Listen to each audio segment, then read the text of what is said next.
Farrokh Bulsara, Fred Bulsara, ou Larry Lurex, nascido no dia 5 de setembro de 1946, na cidade de Pedra, no Zanzibar, hoje conhecida como Tanzânia, britânico, filho de Bomi Bulsara e Ger Bulsara. Profissão: cantor, compositor e produtor musical. Falo no vídeo de hoje de ninguém menos que o nosso talentoso astro Freddie Mercury. Meu nome é Fernando Almeida, sejam bem-vindos ao meu canal, onde conto várias histórias. Estou aqui mais uma vez produzindo mais um vídeo contando outra maravilhosa história. Todas as segundas e sextas, exatamente às 8 horas da manhã, sobe sempre um vídeo de histórias emocionantes e inspiradoras. Mas aleatoriamente, independente do dia, pode sair um vídeo ou outro falando de assuntos diversos. Aproveito a oportunidade e peço que se inscrevam, deixem seus likes e acionem o sininho para que vocês possam ficar sabendo de vídeos novos aqui no meu canal. Vamos para o vídeo? Freddie Mercury foi um cantor, pianista e compositor britânico conhecido pelo seu trabalho com a banda britânica de rock Queen, que integrou de 1970 até o ano de sua morte em 1991. Fred tornou-se conhecido pelo seu poderoso tom de voz e pelos seus desempenhos enérgicos que envolviam a interpretação com a plateia, tendo sido considerado como um dos maiores artistas de todos os tempos. Como compositor, Mercury criou a maioria dos grandes sucessos do Queen, como You Are the Champion, Love of My Life, Killer Queen, Bohemian Rhapsody, Songbird to Love e Don't Stop Me Now. Além do seu trabalho na banda, Mercury também lançou vários projetos paralelos, incluindo um álbum solo, Mr. Bad Goo. Além do seu trabalho da banda, Mercury também lançou vários projetos paralelos, incluindo um álbum solo, Mr. Bad Guy, em 1985, e um disco de ópera ao lado da soprano espanhola Montserrat Caballé, Barcelona, em 1988. Mercury faleceu vítima de broncopneumonia acarretada pela AIDS em 1981, um dia depois de ter assumido a doença publicamente. Seu trabalho com Queen ainda lhe gera conhecimento até os dias de hoje. Mercury é citado como principal influência de muitos outros cantores e bandas. Em 2006, ele foi nomeado a maior celebridade africana de todos os tempos e também eleito o maior líder de banda da história numa votação pública organizada pela MTV americana. Em 2008, ele ficou na 18ª posição na lista dos 100 maiores cantores de todos os tempos da revista Rolling Stones, e no ano seguinte, a Classic Rock o nomeou o maior vocalista de rock and roll. Com o Queen, Mercury já vendeu mais de 150 milhões de discos em todo o mundo. Curiosidades: o artista mudou de nome legalmente para Freddie Mercury por volta de 1970, quando a banda Queen se formou. Apesar de toda a desenvoltura que ele demonstrava no palco, Freddie Mercury era incrivelmente tímido e raramente dava entrevistas. Seus artistas favoritos eram Jimi Hendrix e Aretha Franklin, e Freddie Mercury era um ávido colecionador de selos. Dizem que certa vez Freddie Mercury ajudou a princesa Diana a se fantasiar de homem para que ela pudesse sair para a balada com os integrantes do Queen sem ser reconhecida. Embora Freddie Mercury tenha sido eleito como um dos mais importantes britânicos em uma pesquisa realizada pela BBC, ele ficou na posição de 59 de 100 naquela época. O artista não nasceu no Reino Unido, mas em Zanzibar, no litoral da hoje Tanzânia. Antes de se tornar uma estrela da música, Freddie Mercury trabalhou no aeroporto de Heathrow, em Londres. Quando um repórter perguntou a ele sobre o significado da icônica música Bohemian Rhapsody, Freddie Mercury respondeu que a letra não tinha significado algum e não passava de uma porção de bobagens reunidas para fazer uma rima. Vocês sabiam que Kurt Cobain mencionou Freddie Mercury em sua carta de suicídio? Pois é, né?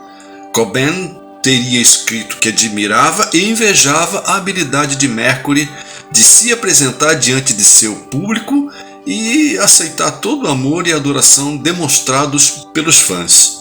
Freddie Mercury teve um longo relacionamento amoroso com uma moça chamada Mary Austin, nos anos 70, e foi para ela que o artista deixou sua casa e boa parte de sua fortuna, além de torná-la beneficiária dos royalties de suas músicas. Mercury, inclusive, escreveu várias músicas sobre Mary, sendo a mais famosa delas Love of My Life. Falando em músicas, Fred compôs a canção Grace Lighting Khalid Love enquanto relaxava na banheira de um hotel. Freddie Mercury iniciou um relacionamento sério com Dean Houghton em 1985, 5 anos antes de Houghton descobrir que era soro positivo. Houghton viveu com Mercury até a sua morte em novembro de 91. Cuidou do artista até o final e estava ao seu lado quando Fred faleceu. Mercury optou por não tornar a sua condição pública para proteger as pessoas mais próximas do assédio da imprensa e só divulgou que tinha HIV por meio de uma nota no dia de sua morte. Os integrantes da banda e os amigos mais chegados sabiam que o artista tinha, muito antes de ele falecer, a doença. Uma espécie de planta com as flores amarelas foi batizada com um nome inspirado no de Freddie Mercury depois de sua morte. Também um asteroide foi nomeado em sua homenagem.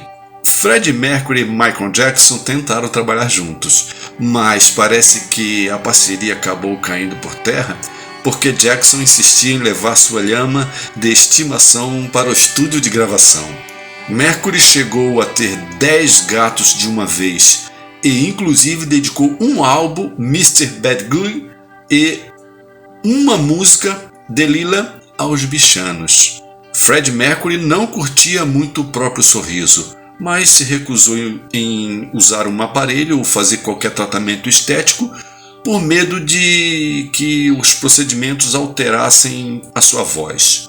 Influência na música. Integrantes de muitas grandes bandas que surgiram antes ou depois do Queen apontaram Mercury como grande influência em seus trabalhos. Axl Rose, vocalista do Guns N' Roses, baseou muito de sua postura no palco em Mercury, com relação a seus movimentos, o uso do piano e o modo de cantar, por exemplo, e declarou que se não tivesse ouvido as letras de Freddie, quando criança não saberia o que teria sido dele. E Robert Plant, do Led Zeppelin, declarou que Mercury era o único cantor que, por trás de sua lenda, realmente era uma lenda. Paul McCartney certa vez se referiu a Fred como Rei Mercury.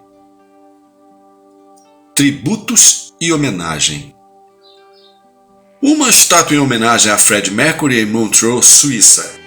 Em 25 de novembro de 96, foi inaugurada uma estátua em homenagem a Freddie Mercury na cidade suíça de Montreux, às margens do lago Léman, com 3 metros de altura, projetada por Irena Sedlacka.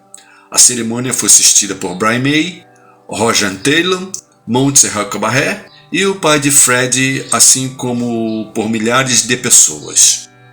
A partir de 2003, fãs de várias partes da Europa começaram a se reunir anualmente em frente à estátua de Montreux para prestar tributo ao cantor, como a banda Bad Perky and the Scolari, apresentando canções do Queen. Em 1999, a Royal Mail imprimiu uma série de selos nacionais com o rosto de Fred como sinal de respeito. Em 2009, uma estrela foi colocada na calçada de Londres, no local em que a família de Fred desembarcou na cidade em 64, em uma cerimônia assistida por Brian May e pela mãe do cantor. A partir de 2009, uma compilação de vídeos em sua homenagem passou a ser exibida toda semana em um telão em frente ao Fremont Street Experience, um dos maiores cassinos de Las Vegas. No mesmo ano foi inaugurada uma estátua de Mercury em frente ao Teatro Playhouse na cidade escocesa de Edimburgo.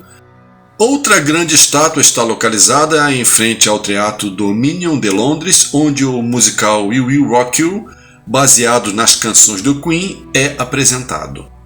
Em celebração dos 65 anos de Mercury, o Google homenageou com seu logotipo em sua página online de pesquisas, que por algumas semanas mostrava uma animação de Fred cantando Don't Stop Me Now. Outro grande tributo foi pago na cerimônia de encerramento dos Jogos Olímpicos do verão de 2012, quando foram mostradas em vários telões do Estádio Olímpico de Londres a gravação de Fred realizando uma chamada e resposta com uma plateia de Wembley em 1986, e a multidão de espectadores e atletas no local respondeu adequadamente. Em seguida, Brian May e Roger Taylor tocaram We Will Rock You com a cantora Jessie J no vocal. Em 2013, o epiteto genérico da espécie do anfíbio indiana Mercurana Miritis capalustris foi nomeado em sua homenagem por ter passado a maior parte de sua vida no local onde é encontrada, Pangani, no norte dos Ghats Orientais. A libélula brasileira da espécie Hatteragrion Fred Mercury, também descoberta em 2013, recebeu igualmente seu nome científico em homenagem ao cantor, devido ao fato de seu descobridor ser um grande fã da banda Queen. Fred ainda apreciava o funk e o pop rock, o que o levou a criar várias canções nesses estilos como Under Pressure e Body Language.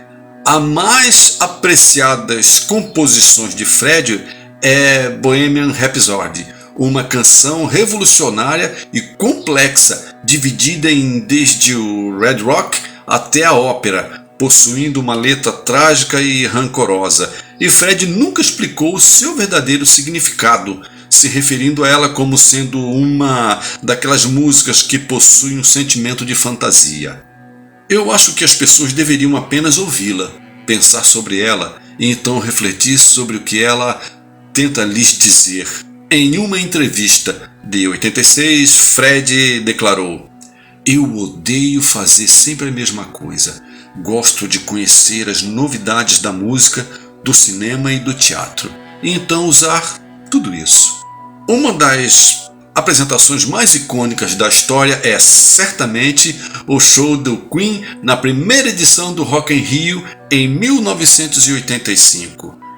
A banda, liderada por Freddie Mercury, se apresentou nos dias 11 e 18 de janeiro e no primeiro dia já bateu o recorde de público, contando com 300 mil pessoas. O dia em que Freddie Mercury quebrou o camarim do Rock in Rio por ser chamado de bicha. Os bastidores do Rock in Rio são repletos de histórias sobre os comportamentos excêntricos de algumas das maiores estrelas da música mundial, desde os problemas com Axl Rose até o dia em que Freddie Mercury quebrou o camarim após ser insultado. Em recente entrevista ao Observatório da Música, a coordenadora de camarins Ingrid Berger relembrou o acontecimento. Esse episódio do Freddie Mercury era comum nos anos de 80 e 90, onde alguns artistas nos davam problemas desse tipo. Hoje já não temos mais artistas assim, fora alguns novos que se acham, mas não quebram ou armam barracos nos camarins, comentou. Hoje estão mais voltados à saúde física, comidinhas orgânicas e sendo partidários da sustentabilidade. Acho que tudo mudou. Ainda tem artistas com grandes exigências, mas nada que não conseguimos realizar. O barraco de Mercury foi revelado pelo repórter Amin Kader, que trabalhou nos camarins do festival nas primeiras edições e acompanhou o vocalista do Queen nos bastidores do evento em 85. Ele diz: Me lembro dele chegando de helicóptero. Ele perguntou quem estava nos corredores dos camarins, porque queria aquele espaço todo livre. Pediu 5 minutos para deixar todo o corredor livre. Fiquei maluco. Neste dia eu tinha Erasmo Carlos, Elba Ramalho, Alceu Valença, Ney Matogrosso. Cheguei no corredor e fui pedindo para ninguém ficar lá. Um pedido inusitado dele, né? Ele contou na entrevista ao UOL em 2019. Para conseguir o corredor liberado, Kader precisou prometer uma garrafa de uísque em cada camarim, mesmo sem a permissão para tal. Aí passou o Freddie Mercury com aquela pose de superstar. Quando ele passou, os artistas brasileiros e bandas começaram a gritar: "Bicha, bicha, bicha", lembrou. O brasileiro ainda não tem buscado formas de amenizar a situação e ocultar o teor homofóbico dos gritos. O Fred perguntou o que estavam falando dele e eu disse que era um elogio. Não adiantou. Ele sacou que era errado e entrou no camarim e quebrou tudo. Chamou o Kader e perguntou se no Brasil tinha furacão. E Kader falou: "Não, por quê?" "Porque passou um aqui." Ele havia destruído todo o camarim e Kader deu um piti daqueles. Jogou tudo pro alto, ficou indignado. "Eu tive que deixar tudo arrumado de novo para ele", disse Kader. "Fiquei desesperado e achei que tinha perdido meu emprego, mas a família Medina mandou repor tudo e ficou tudo bem. Nunca mais esqueci disso", falou sorrindo. Finalizou.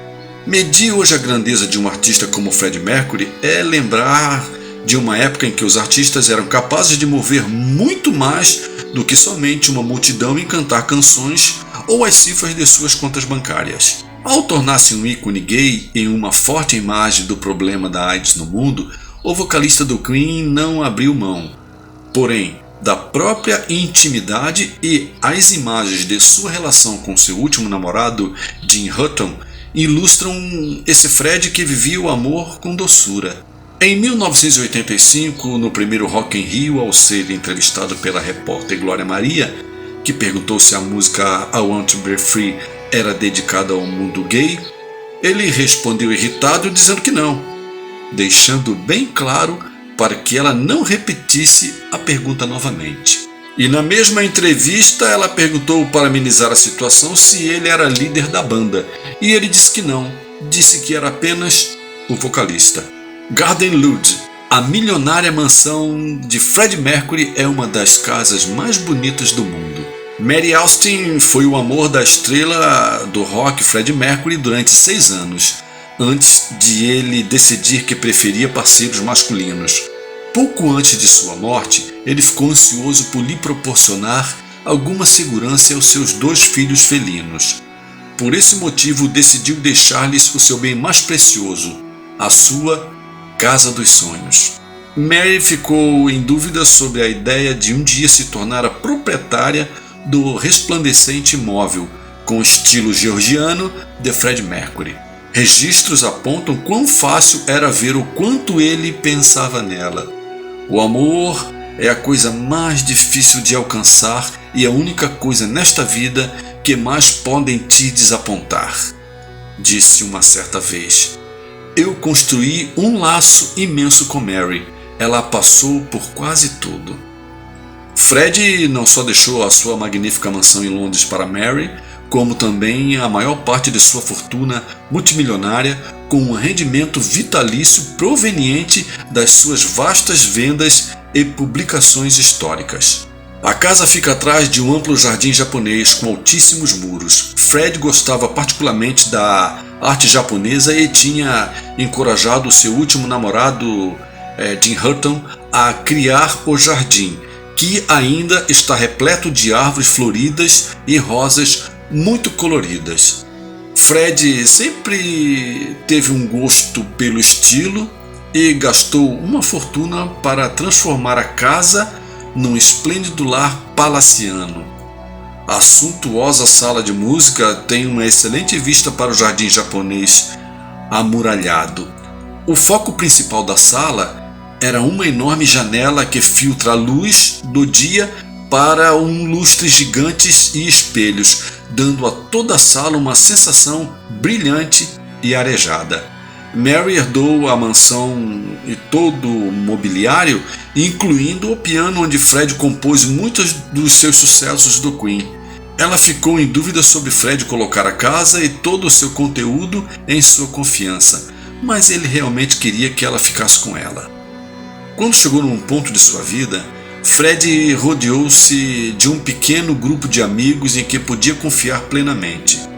Após uma série de relações desastrosas e tempestuosas em todo o mundo, ele confiava a amigos que se sentia atraído por muitas das pessoas com que tinha estabelecido relações na vida. Havia uma antiga parceira pelo qual ele nunca perdeu a admiração, Mary, na magnífica sala de visitas da mansão, onde se sentava, conversava com seu velho amigo, enquanto ele se retirava dos olhos do público, à medida que sua condição piorava. A sala está cheia do seu mobiliário e arte japonesa preferidos, pinturas a óleo e porcelanas. O astro queria que Mary tivesse a casa dos seus sonhos para lhe dar alguma segurança. O topo do seu piano de cauda na sala de música da casa é coberto por quadros prateados de Mary e sua família. Há também muitas fotos de Mary com Fred que captam os dias felizes que ela um dia compartilhou com ele. Mary descobriu que havia muito com que lidar depois da morte de Fred. A responsabilidade da casa e do pessoal, e de repente a riqueza. Ela mudou-se para a casa de Fred quando ele faleceu em 91, mas quando vagava pelas enormes salas de estar, rodeada pelos muitos bens de Fred, os seus sentimentos eram de confusão e solidão. Abre aspas, foi o momento mais difícil da minha vida depois da morte de Fred. Fecha aspas. Admite ela. Eu sabia que estava tendo problemas com a sua morte e com tudo que ele me deixou. Foi difícil. O espaçoso salão é adornado com belas artes e a delicada porcelana que Fred gostava de colecionar. Mary recorda que quando Fred tinha algum tempo livre entre as turnês e as gravações com o Queen, nada mais lhe apetecia do que passear pelos mercados de antiguidades perto de sua casa. O cantor procurava frequentemente ver peças únicas de porcelana que encontraria para sua casa. Mary admite que, embora Fred quisesse que ela ficasse com a casa, só 5 anos após a sua morte é que ela conseguiu dormir no quarto principal. Abre aspas. Eu perdi alguém que eu pensava ser o meu amor eterno, diz ela.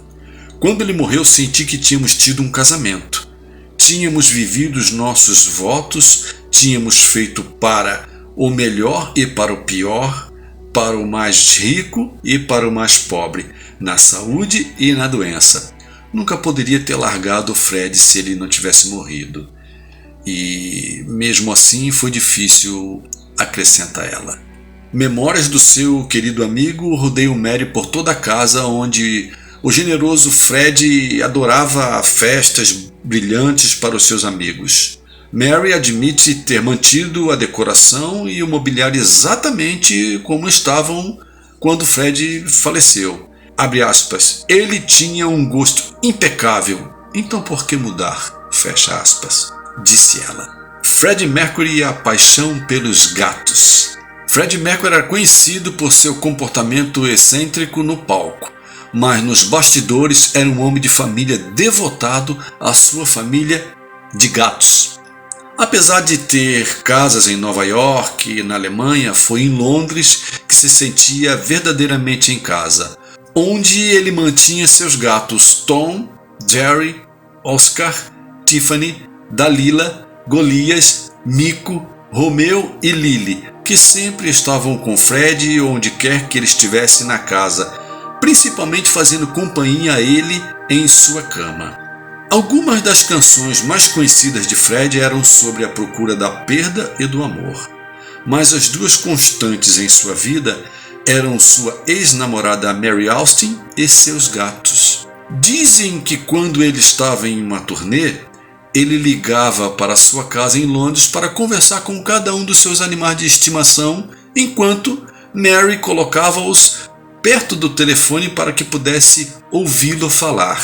Os gatos até recebiam seus próprios presentes de Natal. Seus gatos também faziam parte de suas músicas.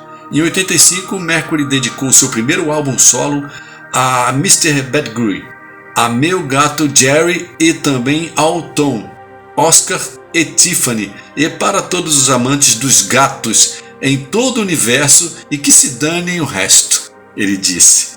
Seu gato favorito era Dalila, ou Delila, e esta foi a personagem de uma canção escrita para o álbum Queen em 91, Innuendo. Os gatos também estrelaram o videoclipe To Where This Day of Your Lives. Os gatos também estrelaram o videoclipe To Where The Days of Your Lives, onde Fred usava um colete de seda pintado com o retrato dos seus gatos.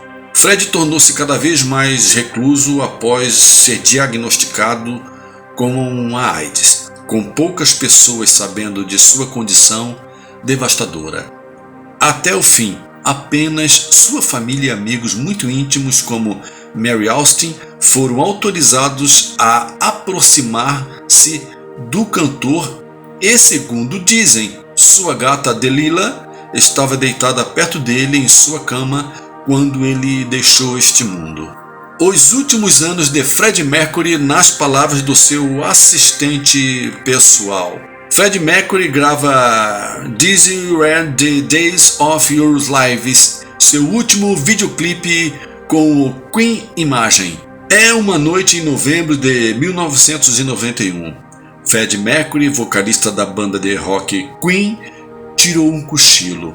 Peter Freestone, sentado perto dele, segura sua mão. Até horas antes, ele era um dos poucos que estavam cientes de sua doença.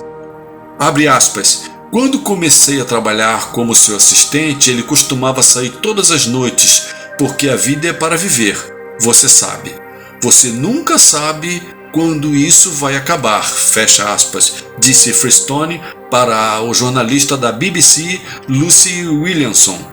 Freestone, seu assistente pessoal por 12 anos, viu Mercury ascender ao auge do sucesso artístico, mas já em 91 o observava em sua luta para esconder os sinais de uma doença devastadora. Abre aspas, lembro quando ele me contou em 87. Ele disse que tinha AIDS e que isso era tudo. Não vamos falar sobre isso novamente. Fecha aspas. Ele queria que as pessoas ouvissem uma música sem pensar que ele estava sofrendo de uma doença incurável, explicou Freestone.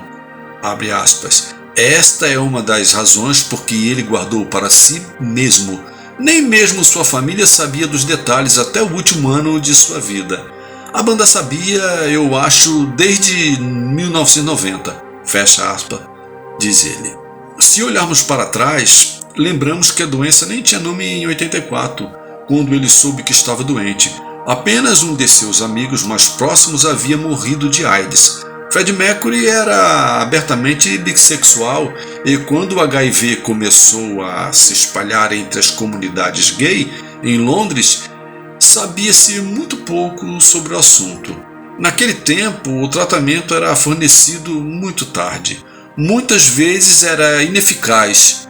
Sua família e amigos souberam a verdade quando o sistema imunológico de Mercury já estava apresentando sinais de colapso, de Freestone. No dia 1º de novembro ocorrera o lançamento mundial do filme Bohemian Rhapsody, que conta a história do vocalista do Queen. Tratamento em casa. Nos últimos meses de vida, ele colocou um catéter venoso central, por onde recebia medicamentos 3 vezes ao dia.